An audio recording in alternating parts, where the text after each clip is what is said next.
The PDM constitutes just 1.3% of the entire budget. So you consume 16% of the budget, fuel vehicles. You can see the photos are not clear there. The convoys are on the road, putting fuel to go and check on the rest of the population why they are still poor.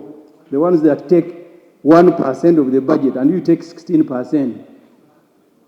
Because the country is spending nearly 12 trillion on its human resource, Parliament must scrutinize these lists.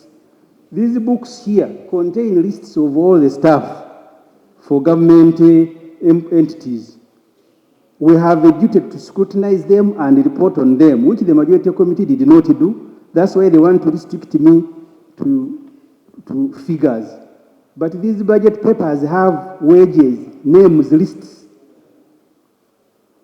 We must establish whether we have the right human resource and in the right places. Kenya, as I noted last year, is auditing its human resource. They want to employ more technical people than support staff. It employs 92 cooks to cook for him. When you analyze the list of staff for Statehouse, which is given, it reveals two things: too much eating and resting. Statehouse has 92 cooks of all types. Even a bigger hotel such as Sheraton, Serena, don't have these numbers. It is simply opulence. How many times does our president eat in a day to require 92 cooks? There is no state house in the world that is as luxurious as ours. You cannot be budgeting for pirao, karo, kashera, chapati, chaps for our president when there are no nonsense in Morago. The names, if you want, the names are here. They are given by the president's office. They are not my names. Now you are about to say, change the language. Honorable Ssemujju, the cooks in the State House do not only cook for the president and his family. Even when we have these members going for caucus, they cook for everybody. Even when we go for iPod, they cook for everybody. These are cooks for government, not personal cooks. These cooks are there, they are civil servants, they cook for the whole country. All the people who go to State House, they cook for them. You want to portray the president like he's very insensitive, really, for heaven's sake. But Madam Speaker, you're making it very difficult for me to read the report. These figures, we should ask the president not to submit them next time, because he's the one who submitted them. But it's a requirement of the law. Yes, so why is it a problem? State House is for the president under the President, Vice President, Prime Minister's Emolument Act. Other people who go there to eat our money. While appearing on Capital Gang that was hosted in State House, where President Museveni was also a guest. Yes, Capital Gang was hosted in State House. Honorable Abdul Katuntu was among the guests. Honorable Ssemujju himself confirmed that when he was hosted in State House, he took tea, kalo, and ate some of the samosas. So he's one of the criminals. So are you part of the group that is eating government money when you are not entitled to eat? And he's a criminal. And you are a criminal, you committed a crime. Madam Speaker, I thought he's going to say that these cooks are not there. That's what I thought he would say. He has actually given evidence that even when I visited for a talk show, I can feed myself, but the luxury at State House, they will give everybody. That's what he has confirmed. The staff categories: drivers in State House, 170.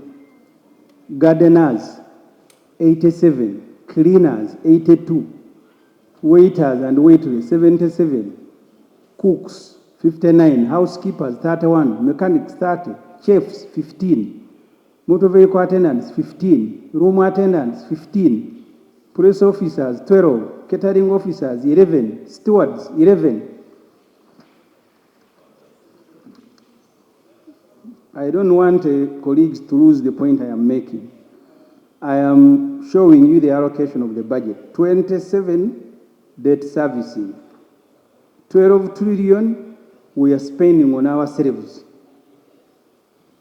So the total, I don't have to read each and everything, 653 staff who are there cooking karo, dobbies, who According to the staff list contained in the President's policy statement, the President employs 1,299 staff at his residence, State House, 1,389 in his office. A further 285 positions have been cleared for recruitment next financial year. The recruitment will bring total President workforce to 2,973. In this report, we compare Mulago National Referral Hospital and State House, President's Office staffing levels. Both State House and President's Office employ 3,000 staff, while Mulago has 1,308. Total number of staff required to run Mulago is 2,649 members of staff, but only 1,308 have been recruited, which is 49% of the total requirement. Mulago needs 1,338 staff to operate at full capacity. The list below shows the critical staff missing at Mulago Referral Hospital. I don't have to go through the whole list, but you can see. This is where all of us go when we have problems. There are no staff, there are 90 cooks. Deliberately, I think the ones who uploaded did not put, but I wanted to summarize so I don't take a lot of time. This picture, if you're able to see, you have tens of children eating from the same container. And then you have our head of state picking food from a banquet, a buffet. This is how I've summarized PDM. Thousands of people are eating from one container. The rest have a buffet. So the ones who are enjoying a buffet are telling these thousands eating from a container, why are you not getting satisfied? He has now gone around inspecting. So you are on a buffet, picking meat, picking rice, picking chicken. And these ones, you have given them kaunga, all of them, you are asking them, why are you not getting satisfied? That's the economy of Uganda. 12 trillion is being spent on less than 1% of the population. And then you send 1 trillion and you're asking these people, why are you not getting wealth? Let us look at the 1 trillion in the budget that will be given to, because we are told 14.8 million Ugandans who are still in subsistence agriculture under the patch development model. I don't have to repeat, that's why I use the photos to illustrate. I can now go to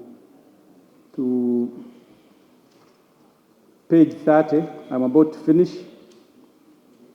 And this, for us, is the critical point. Budget must address conditions of our people.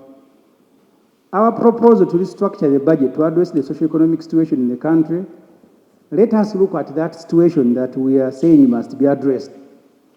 14 million Ugandans walk barefoot. Right, Honorable Speaker, Honorable Members, 31% of Uganda's population, approximately 14 million, do not have at least 2 sets of clothing or a pair of shoes. Majority of these clothes and shoeless people are in Karamoja, where according to UBOS, 62% are without a pair of shoes and 37% are without 2 sets of clothing. Karamoja is followed by Busoga, where 26% of the population do not own 2 sets of clothing, and 33% are still walking barefoot. This situation is evident when you look at the number of children in Busoga walking to school in plastic sandals called Nigina or barefoot. Rango, Teso, Buked, and Western Nile follow. This is according to UBOS. Ownership of clothing, according to UBOS and shoes, serves as a basic measure of household welfare, reflecting both economic capability and social status. These items, UBOS says, symbolize personal dignity and community standing. Children feel very bad if you didn't know if they don't have them. You need to read General Museveni's book. He still remembers that when they were in primary school, only Sir Richard Kaijuka had shoes. At 80, it is still paining him. There are photos here of children. Unfortunately, someone sabotaged the photos, but you can see them in their hundreds going to school barefoot. I got to page 32. 15.7 million Ugandans have no jobs. Uganda's working population is 25 million, which is 56% of the total population, according to UBOS. Uganda's National Employment Policy 2021 defines 14 to 64 as the working age. Only 9.4 million of these 25 million are employed, according to UBOS. This simply means 15 million people are without jobs.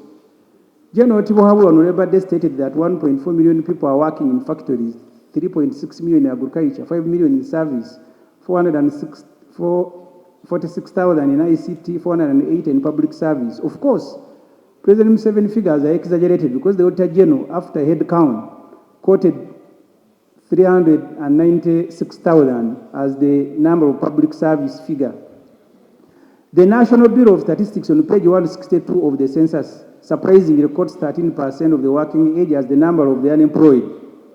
This percentage of 13% actually means 3.2 million people and not 1.2 million as they put.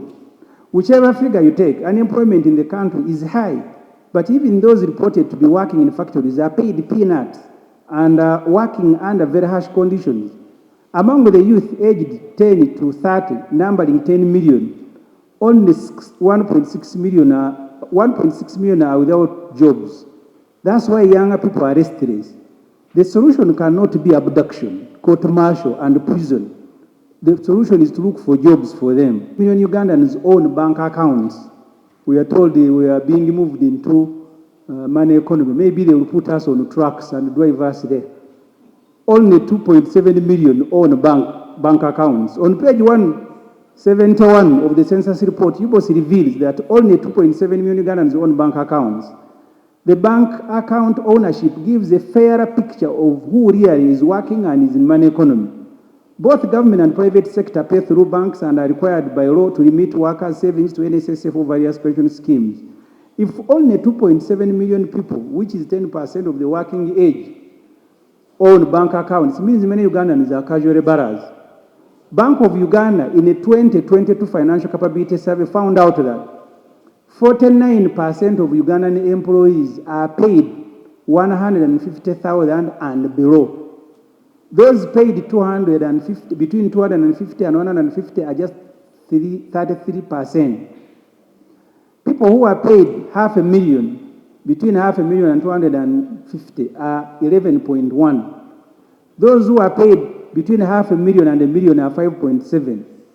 The Ugandans who are paid a salary of more than 1 million are just 0.9% of the population. That is the money economy for you in our country. 28 million Ugandans still using firewood for cooking. According to UBOS, 28 million people are still using firewood as main source of energy for cooking. This is 32% of the country's population.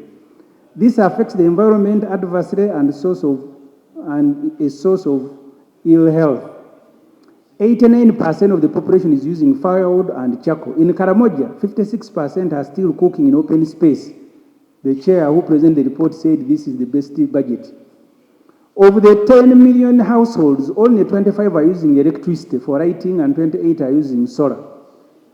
5 million Ugandans ride border. Bicycles remain the main means of transport in the country. At least 20% of the population, roughly about 9 million people, own bicycles. 12%, 5.5 million, own motorcycles. 3.9, which is 1.8 million, own vehicles. What this means is that we are a border and bicycle economy. 14 million Ugandans in subsistence economy. According to the census, 3.5 million households, which is 33% of the total 10.6 million households in the country, are still engaged in subsistence economy. This is 14.8 million people.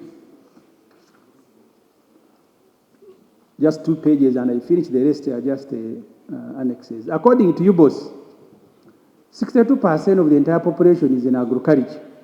This percentage means 28 million people are still surviving on agriculture.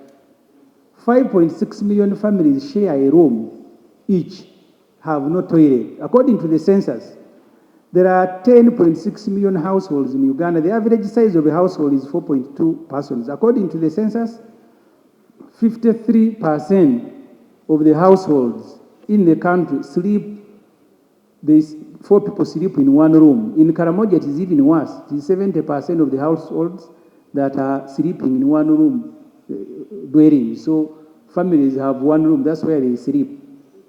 According to the UBOS report, 7% of Uganda's population is without a toilet facility, still engaged in open defecation. Open defecation in Karamoja is at 60%, according to UBOS. World Health Organization underpins safe disposal of human waste as one of the key measures to reduce diarrhea transmission.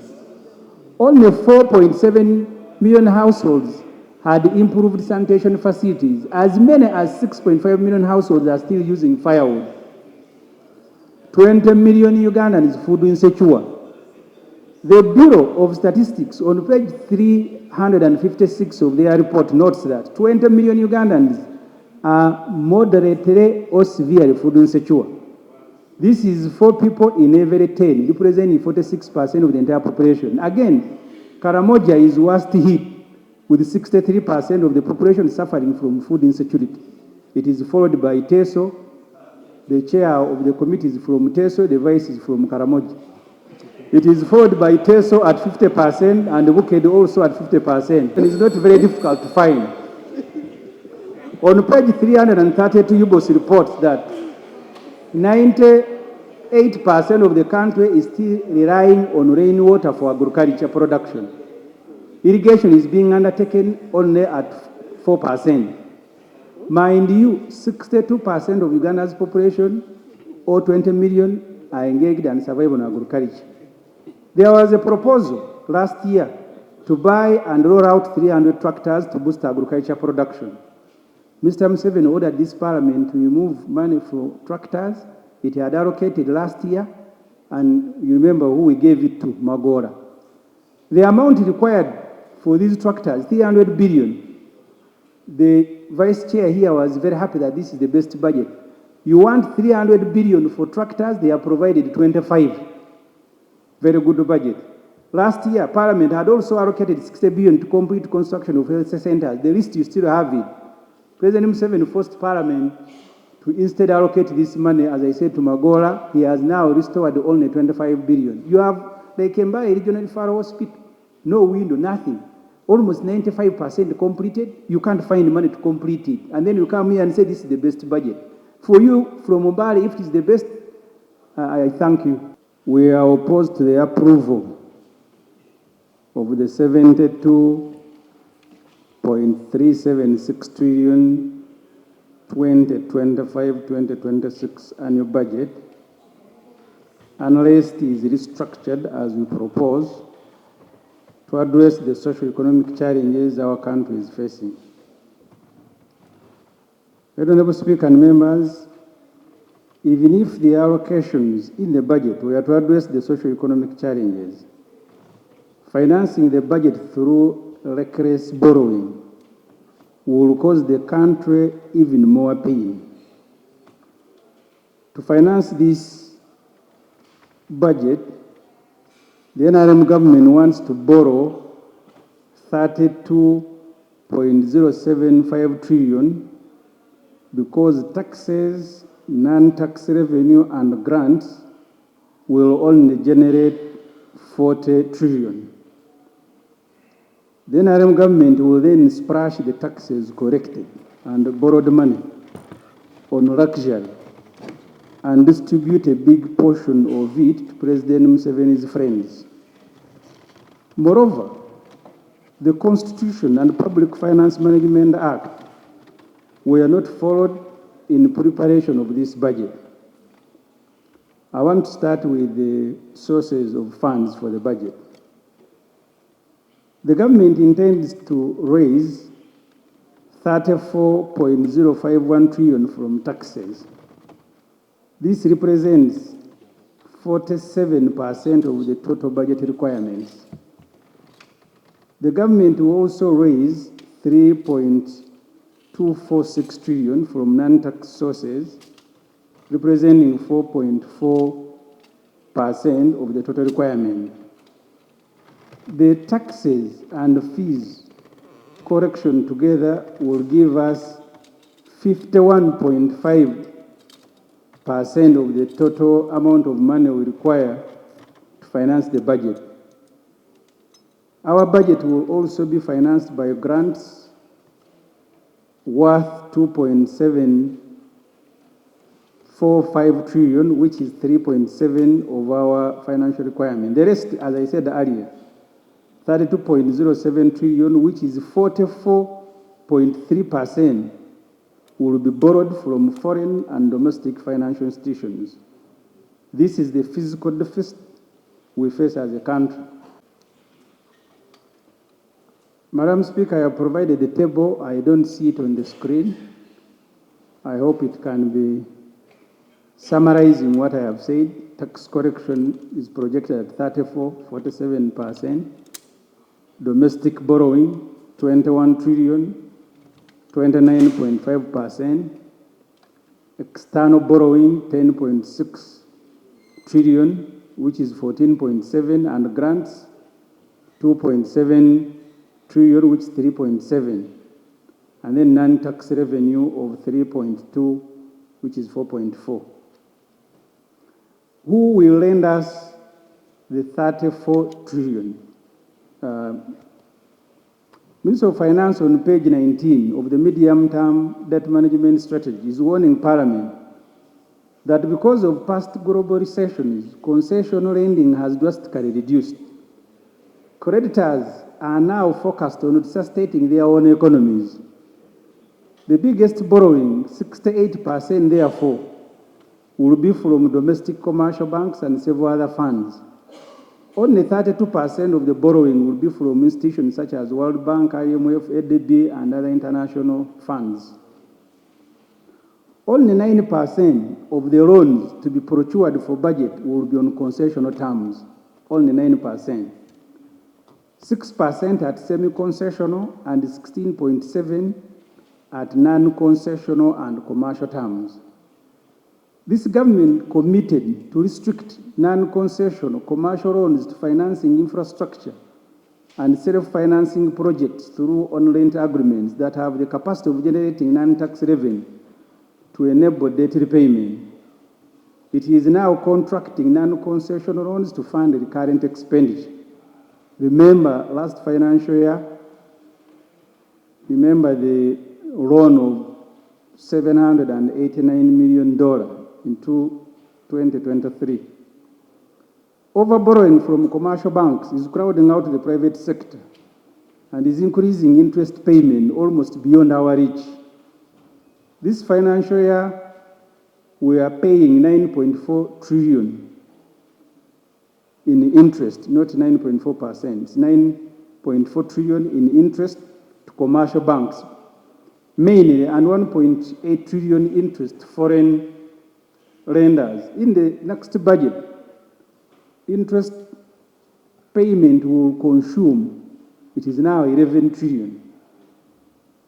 Minister of Finance notes that borrowing from foreign sources poses a great risk on our reserves. To be safe, the Minister of Finance notes, maturing foreign debt should be kept at a certain percentage of our reserves.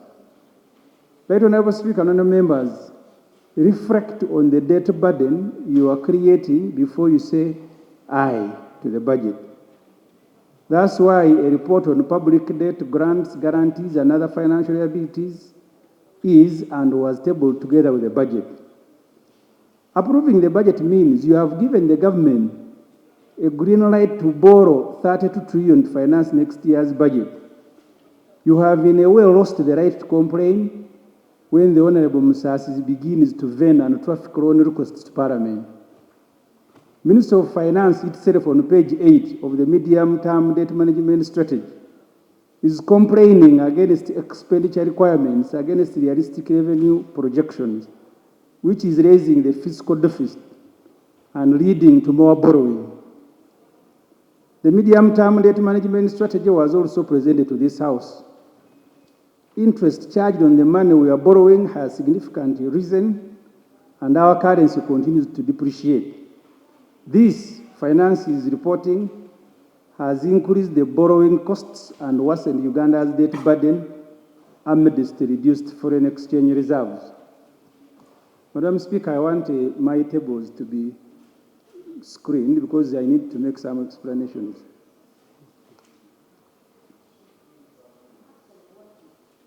I am on. Do you have that report captured? I actually submitted this report early in the morning. Please capture it. Will URA really correct the 34 trillion, the basis of which you are approving this budget? To finance the budget, Uganda Revenue Authority has now been given a 34 trillion target next financial year. This year, this current year, the target was 29.3 trillion. The taxes will be corrected as follows. If the tables were there, then I would be summarizing, and I don't have to read everything.